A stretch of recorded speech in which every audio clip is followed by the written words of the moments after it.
गौतम बुद्ध एक बार वैशाली नगरी में धर्म प्रचार के लिए जा रहे थे। इस नगरी के बीच से गुजरते हुए उन्होंने देखा कि एक सैनिक बड़ी तेजी से दौड़ती हुई एक लड़की का पीछा कर रहे थे। लड़की भागते भागते हाँफ रही थी और थकी हुई लग रही थी।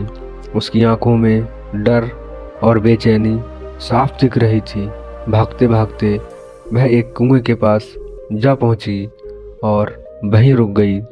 उसकी हालत देखकर बुद्ध ने उसे अपने पास बुलाया और शांत स्वर में कहा, बेटी, क्या तुम मेरे लिए कुएं से पानी निकाल सकती हो? मैं प्यासा हूँ, पहले तुम पियो और फिर मुझे भी पिला दो। लड़की असमंजस में थी और उसकी आंखों में हिचकिचाहट साफ झलक रही थी। उसने थोड़ा रुककर बुद्ध की ओर देखा और फिर धीमी आवाज में बोला, महाराज, मैं एक अछूत हूँ। अगर मैं कुएं से पानी निकालूंगी तो यह पानी दूषित हो जाएगा। आपको यह पानी नहीं पीना चाहिए। बुद्ध ने उसकी ओर स्नेह भरी नज़रों से देखा, फिर विनम्रता से कहा, बेटी, मेरी प्यास बुझाने का हक तुम्हें भी है। जाति और छुआछूत का विचार मन में रख कर खुद को छोटा मत समझो। मुझे सिर्फ पानी की ज़रूरत है जो तुम्हारे हाथों से भी उतना ही शुद्ध और पवित्र है। लड़की बुद्ध की बातों में छिपे प्रेम और करुणा को महसूस करने लगी। उसकी हिचकिचाहट थोड़ी कम हुई, लेकिन वह अभी भी असमंजस में थी। इतने में सैनिक वहां पहुंच गए और बुद्ध के आदेश से फिटक कर रुक गए। उन्होंने बुद्ध को प्रणाम किया और कहा, महामना, यह लड़की हमारे राजा की कैद से भागी हुई है। हमें इसे पकड़कर वापस ले जाना है। बुद्ध ने हाथ के संकेत से सैनिकों को शांत रहने को कहा। उन्होंने सैनिकों से कहा, थोड़ी देर के लिए ठहरो, मुझे प्यास लगी है। पहले मैं पानी पी लूं, उसके बाद जो तुम कहोगे वही किया जाएगा। सैनिक चुपचाप खड़े हो गए। उसी समय वैशाली के राजा भी वहां आ पहुंचे। उन्होंने देखा कि गौतम बुद्ध वहां खड़े हैं, तो उन्होंने उन्हें आदरपूर्वक प्रणाम किया और अपने साथ लाया हुआ सुगंधित जल एक सोने के बर्तन में पेश किया। राजा ने कहा, महामना, यह केवड़े और गुलाब के जल से बना हुआ शुद्ध पेय है। इसे पिएं और अपनी प्यास बुझाएं। बुद्ध ने राजा के हाथों से बर्तन लेने से मना कर दिया और मुस्कुराते हुए कहा, राजन, आपकी सद्भावना का मैं आदर करता हूँ, लेकिन मेरी प्यास यह लड़की ही बुझाएगी। बुद्ध ने फिर से उस लड़की से कहा, बेटी, कृपया कुएं से पानी निकालो। पहले खुद पियो, फिर मुझे पिलाओ।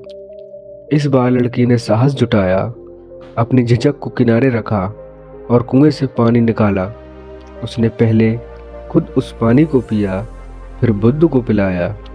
बुद्ध ने तृप्त होकर पानी पिया और लड़की की ओर मुस्कुराते हुए देखा। उनके चेहरे पर संतोष था। बुद्ध ने फिर लड़की से पूछा, बेटी, बताओ, तुम इतनी डरी हुई क्यों हो? लड़की की आंखों में आंसू आ गए। उसने कहा, महाराज, मेरा जन्म एक निम्र जाति में हुआ है। समाज में मुझे हमेशा तिरस्कार ही मिला है। एक बार मुझे राजा के दरबार में गाने का मौका मिला। राजा को मेरी गीत इतना पसंद आया कि उन्होंने मुझे अपने गले की माला पुरस्कार के रूप में दे दी, लेकिन किसी ने उन्हें बताया कि मैं एक अछूत हूँ। यह सुनते ही राजा ने मुझे कैद में डालने का आदेश दे दिया। किसी तरह मैं वहाँ से भाग निकली हूँ। बुद्ध ने राजा की ओर देखकर गंभीर स्वर में कहा, राजन, क्या आपने कभी सोचा है कि किसी इंसान का मूल्य उसकी जाति या जन्म से नहीं, बल्कि उसके कर्मों से तय होता है। इस बालिका ने अपने मधुर गीत से सबका दिल जीत लिया था। उसके गुण इतने अच्छे हैं तो वह अछूत कैसे हो सकती है। जिस सोच में भेदभाव है वही सच्चे अर्थों में अपवित्र है।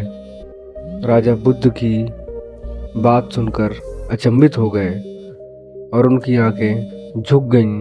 उन्हें अपने किए पर पछतावा होने लगा।